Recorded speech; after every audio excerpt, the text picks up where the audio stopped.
Okay, alternate truths, yes. So if you're familiar with any of the foolishness that's going on south of the border of where I live, there's a lot of talk about alternate truths, right? Meaning that they're telling you things that are supposed to be true, but actually aren't, right? Fake news. So it's kind of a joke in terms of, what is going on in the identity space right now, because there are lots of market forces that are kind of taking place. We're talking a lot about them here yesterday and even into this morning. So I just kind of want to talk a little bit about what those forces are and things that you should be considering from your identity infrastructure to support that, right? Because a lot of the talk is around we have to think about the way we do identity and do identity differently, right? But what does that mean, right? There's 50 years of identity management that we can all learn from that we're talking about throwing away and starting over again to some degree, right? So I'm pretty sure we probably don't want to do that, right? And that would be an alternate truth, right?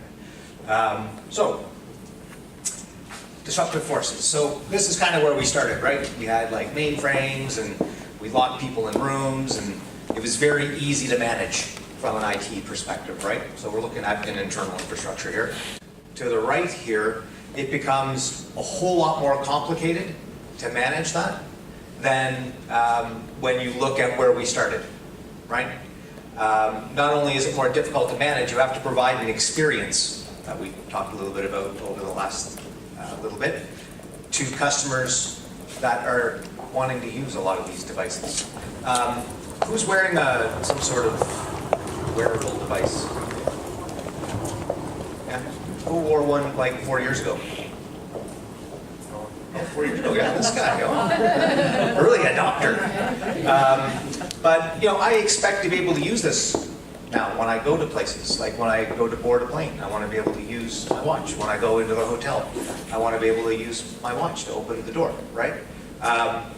But you have to be able to manage all of that, right? So when you look at it from an IT infrastructure standpoint, the number of identities, because identity isn't just a person, right? It's a device or thing or whatever.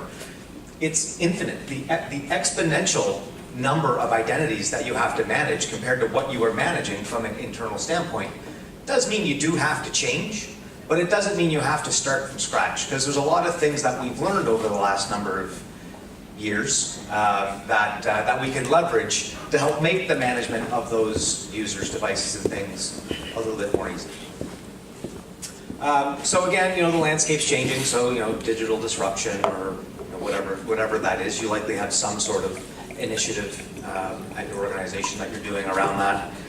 We talked a lot about the blockchain. There's the privacy and security aspect of things, right?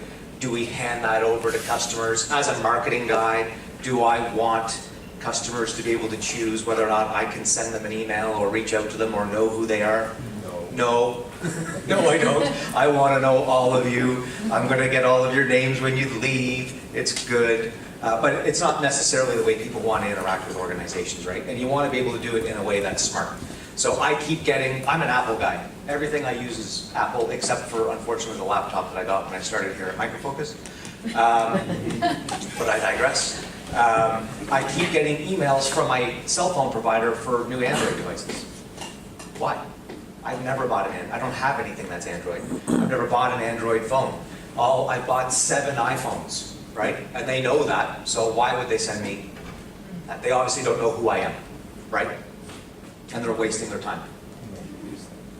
Containerization, right? So that's the best way I could illustrate that. So DevOps, right? Microservices, that's changing the way that we're going to deliver services, right? The hybrid IT. So I talked just a couple seconds ago about the idea of cloud. We're all freaking out about cloud. Everything's going to move to the cloud, cloud. I'm pretty sure that we've all decided, maybe not everything, right? So because we're not going to send everything to the cloud, well, now we need to manage a hybrid infrastructure, and we need to be able to make sure that all of the identities that we put under management are in the places they need to be in, right? And if any changes take place, that those changes are then passed through to all of the identity stores that we have, right? whether that be in the cloud or on-prem.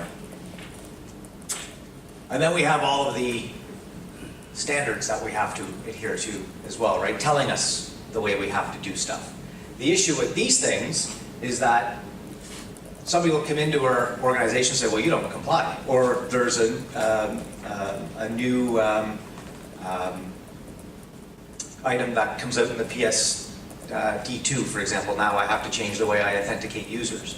And then we start running around, oh, we got to do something, we got to do multi-factor adaptive authentication, and I have 18 months to do it, but I'm going to wait till the 17th month on the 29th day to do it. And if we've learned anything from all of our time in managing IT infrastructures, is that we probably shouldn't do it that way, because that's when you get in trouble, right? So that is the one thing that we should probably take away from this today, is that we don't want to fall on the past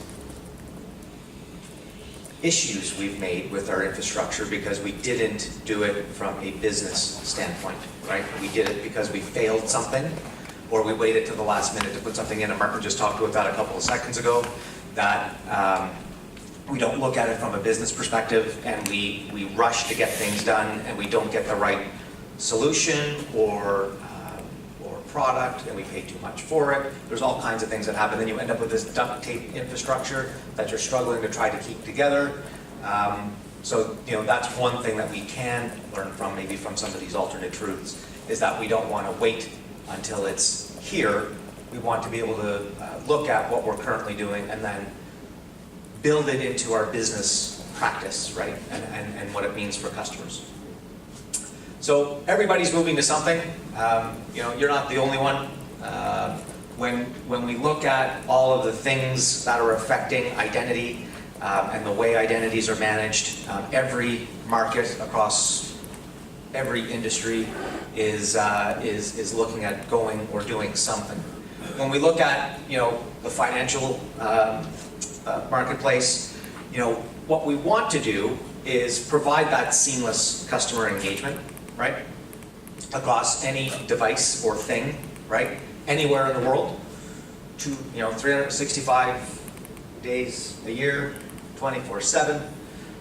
We want to be able to provide that similar experience or same experience across all of the different ways customers can interact with us, whether that be in the branch, whether it be on their mobile device, whether it be on their laptop, whatever that might be, right? And then we also want to be able to monetize on that as well. So if we know customers, because typically these are all silos, right? So within your organization, you got an identity store here, you've got one here, and you got one here, and you got one here, and you may have people that have multiple accounts, right? And I see this in the insurance industry a lot, where I have a home insurance policy and I have a car insurance policy, and I have two separate logins to get access to that information, which when we sit around and look at one another, we think that that's completely absurd, but it still happens, right? And you have to have separate email addresses to get access to those accounts. So I need two email addresses with two usernames and passwords with the same company to get information on the different account policies I have, right? Which is dumb, right? But if you have an idea in terms of who your customers are, right, you can start offering additional services, right? And that's where the monetization of the customer experience comes into play. If you do it right, customers will want to stay with you, and then you can offer up services as they grow with you within the organization. So I started with Scotiabank in Canada. I just recently tried to go back and renew my mortgage, and I had some investments with them. I had a bunch of bank accounts with them. I had the mortgage, I had the car loan. I tried to renegotiate the mortgage, and they wanted nothing to do with me. So I left, and I took absolutely everything I had with me, and I gave it to another bank, because the experience the other bank provided me when trying to renew that mortgage was much more positive, right? So it happens. I'm a prime example of that. And when I go somewhere, I take everything with me, right? They get nothing, right? So now they have to replace me, because of everything that I had with them, with 4 new customers to try to make up for that, right? So that's maybe a business model they might want to go after, but eventually that well will run dry, right? They didn't make their services sticky enough for me to want to stay. And then on top of that, they didn't treat me very well after being there for 15 years, right? To want to stay, right? So that's the stuff that we have to think about when we're doing this. All right. So when we look at all those market forces and all of those disruptive technologies, we've talked a lot about, you know, different authentications and other things that are coming down the road. You know, how do we do this? How do we implement this when we go back to our desk, right? Do we start over again? Do we just wipe everything out and say, okay, we're just going to start from scratch? Probably not, right? I don't think that's probably the best way to do it. But you know, we do need to do identity a little bit differently because of all of the different identities that we now have to manage, right? So when we get into the user's devices and things, and we talk about security and improving our security posture, it's about building the relationship between those as well, right? So we talked a little bit about that yesterday. So Rob MacDonald, normally he uses an iPhone 6 Plus, and we already know he always uses an Apple device of some sort, right? And he usually, you know, transfers money from his account to pay his car loan on the last day of the month, because that's kind of when he gets paid. But all of a sudden, he's logging in from Frankfurt, Germany, by the airport on an Android device. Well, the relationship there doesn't fit, right? And we talked a little bit about that yesterday. So we may want to look at doing additional means of authentication to make sure that Robert is who we thought he was, because right now he doesn't seem to be, right? And again, it's about leveraging that experience in doing that, right? And we don't necessarily want to throw out the old, so Martin just talked quickly about mainframes that reside within maybe some of this infrastructure. I see that a lot in North America. I don't know what it's like necessarily over here in EMEA, but there are lots of financial institutions, telcos, that are still using mainframe systems because they still work, right? So there's no reason to rip them out because they still work. But there's lots of data, lots of customer data on that mainframe. So you still have to be able to interact with it and provide it in a modern way, right, to the end user. So when you look at identity powering security, this is kind of what we used to do, right? So it's, you got your castle, you got all the trusted identities in it, you got this perimeter, and then everything outside of that was not trusted, right? So you focused your efforts on trying to keep everything in the perimeter and outside of it, right? That's what we've been doing from an identity perspective for the last number of years. But the idea of this identity kind of relationship-based model where there is no more perimeter, and that's been a discussion point over the last number of years as well, you have to be able to build trusted relationships, right, with your customers through the cloud, through devices, through the actual individual itself, and maybe through some sort of other device as well, right? We talked about, I think during the panel the other day, saying, hey Siri, can you buy whatever for me, or what's the Amazon one? Alexa, thank you. Yeah. See, an Apple guy, right? I don't know that stuff. But you know, we need to figure out kind of what the bridge is, right? So what do we need to take from the old that we've learned into the new, right? Because there's lots of things that we've learned that we want to leverage when we get into this type of environment.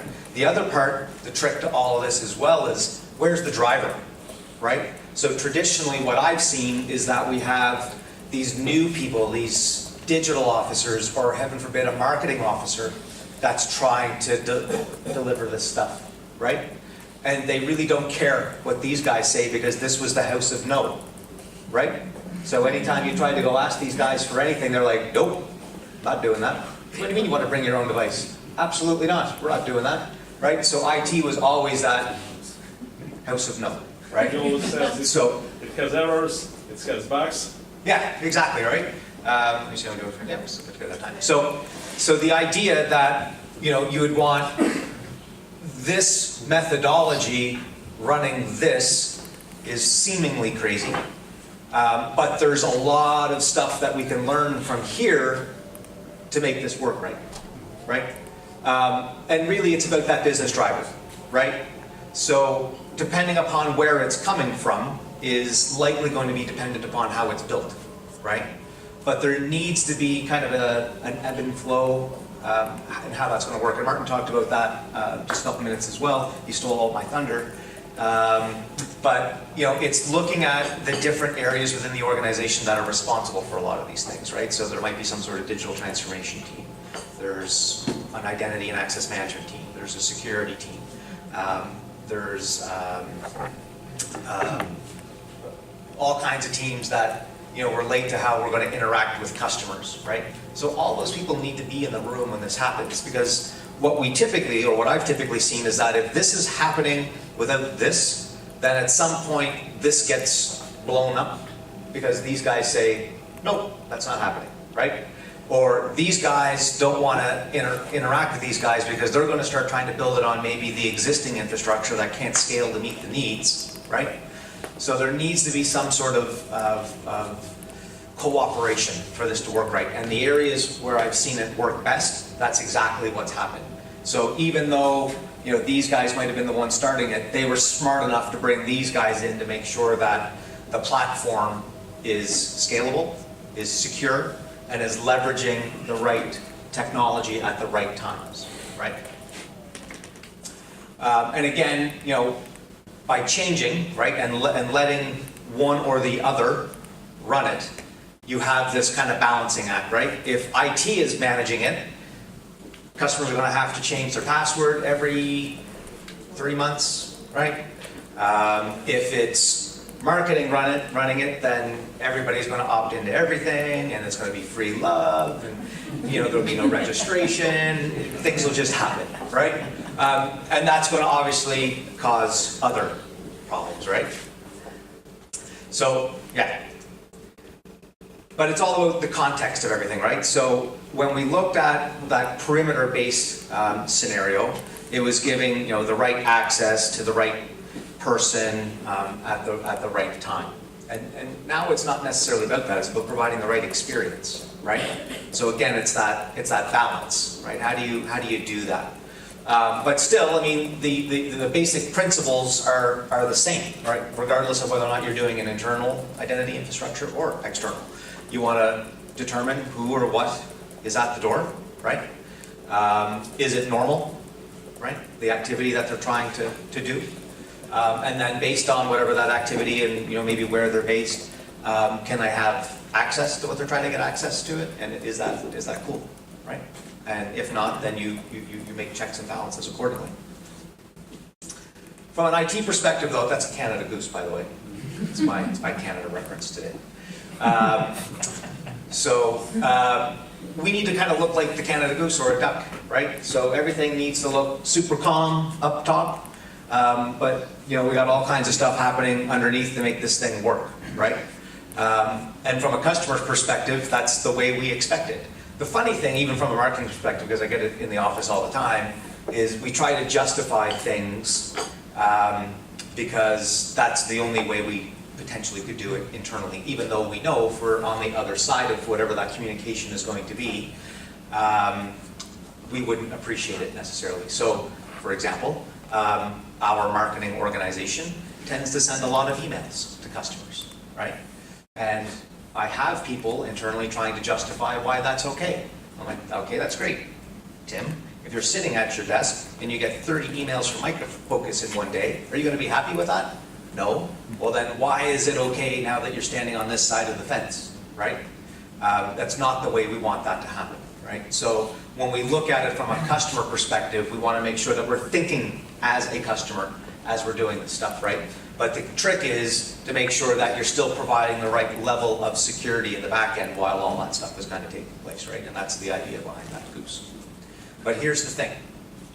So how many options do you have to make it work, right? How many moves does it actually take to solve one of these things? That's how many moves you could potentially take to solve it. If you ask Google, there's actually only 20, right? Every time, regardless from where it is, 20 moves, solve the Rubik's Cube, Or, like when I was a kid, I took it apart and put it back together again with all the red colors on it, right? But I mean, that's kind of the thing, right? Like when we start looking at all of these things that we have coming and all of the ways in which we can solve it, right? We have to be smart about it, right? So yeah, there's a big number of ways that we could solve that, but there's also 20, right? So it's finding the 20, right? And making sure that that 20 is right for your business is really the trick. This is just a picture of all of the different ways that you could solve your problems, right?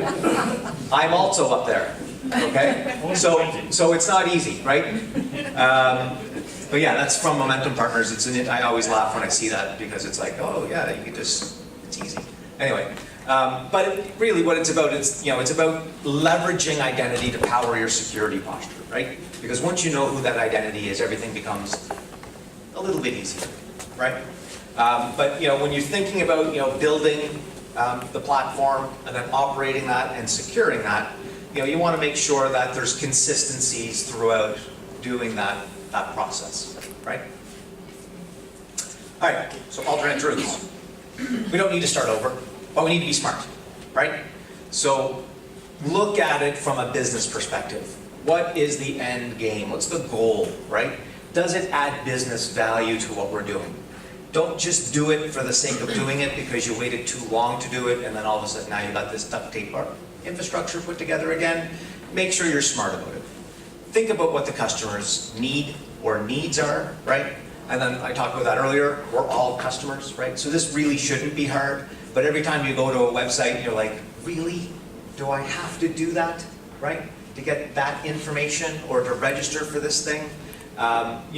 Again, balancing that risk with expectations, right? So do you want to allow people to log in with their Facebook account to transfer $1 million? Probably not, right? But do you want to let them register for Facebook just to download maybe an asset? Sure, right? Because the risk there is very high. But we want to leverage our past experiences, right? So, we want to make sure that we know who privileged accounts are, managing all of this customer data and stuff like that, right? I mean, all the basics. The basics still apply. And a lot of the talk that I hear when, we talk about managing identity differently, and there's a lot of new organizations out there that are telling you how to do that, they don't focus on those things, right? They don't focus on the basics. And you need to focus on those basics because if you don't, then you're putting it on a foundation that will crumble, right? Because an auditor is going to come in at some point and go, hey, show me what you're doing with that. And you're going to go, well, we don't actually have that built into our customer identity infrastructure. Well, you probably should. From a financial standpoint, it's not as big a deal, or I don't see it happening as often because you have so many rules and regulations you have to adhere to. But there are lots of places where this stuff gets stood up where they don't follow those things, right? I know it sounds crazy, but unfortunately that's the downside with working in finance sometimes, I guess, right? But yeah, I mean, you're looking for insider attacks, too many users with too much, like all that stuff still applies, right? So when we look at what we're doing, we still have to remember what those basics are, right? And when we talk about the last one, and we talked about that on the very first slide, that complexity increases risk, right? Because you have so much stuff you have under management, you have to do it in a way that makes sense to the business, right? While still being that Canada Goose, right? All right. So, what now? Lots of great solutions out there. Micro Focus sells a bunch of them too. Just saying.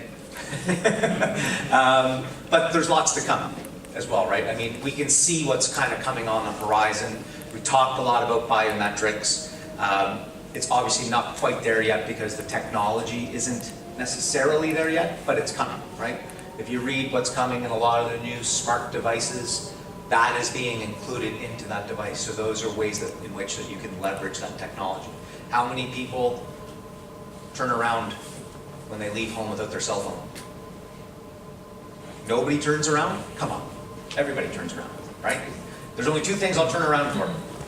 My cell phone and my lip balm. So just so you know a little bit about me, I'm addicted to lip balm. I will also turn around for that. Can't leave home without it. Anyway, but you know, when we used RSA tokens, you would absolutely leave home without that, right? It's fine, I won't connect, too bad. But you won't leave without your device. And if you put that stuff and you leverage it on the device, you know that that's always with them, right? So when we start leveraging additional hardware to make stuff work, that may not be the best approach, because we know that customers, when they go on vacation, whoever that is, they're not going to take their fingerprint reader or their iris scanner or something along that lines, right? But they still want to have access to that stuff. So how do you do that in a way that still provides the experience that they're looking for, right? Don't follow the light. So all I meant by that is, yes, there's all kinds of cool stuff coming. Don't necessarily run right to it. Figure out how it fits within your organization and your business, right? Just because something's coming, it doesn't necessarily mean you have to jump on board, right? Make sure it fits the business that you're trying to accomplish, right? So make sure that whatever your strategic priorities are, that, you know, that new technology fits. Internal champions. So this happens a lot, maybe not within in your area, but there are activities happening without your knowledge, potentially, right? So I've been in on many meetings where there has been some sort of customer identity management initiative taking place, and people didn't know about it, right? Because it was led by the marketing guy, for example, right? They needed to get in touch with their customers, so they stood up another identity store, and IT didn't know about it, and now they needed to integrate with systems and services that are inside the firewall. So now how do we do that? So really, you know, look at what's going on in the organization, and again, as Martin said earlier, make sure there's that marriage of leaders on those different teams, sitting around a table together, making sure that the next initiative is done in a way where everybody is bought in and it adds value to the business. Again, you want to look at vendors that, you know, can help you build the foundation, right? They have a vision, right? They know where things are going. They have stuff on the roadmap that is going to adhere or get you to the place where you need to be from an industry perspective, from a customer perspective, from a regulation perspective. You know, don't just buy the next thing because you have a tight deadline or you just failed an audit or something happened and you just had to go and get something, right? Look for organizations that you can grow with, right? And then add accordingly, right? So when you get into the point vendors and stuff like that, sometimes that's great, but sometimes it doesn't add value long-term to the organization either. So you have to, again, get those people around the table to figure out what's right for you. All right, that's it. Any questions?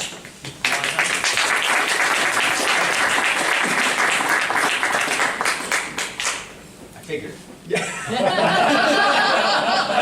I finished the coffee, so I'm good to go. Yeah. So I understand this is in terms of banking, and I understand this is in terms of how banks are going to manage identity. And yesterday we talked about how actually banks are trying to keep the identity for themselves, and they will be identity owners.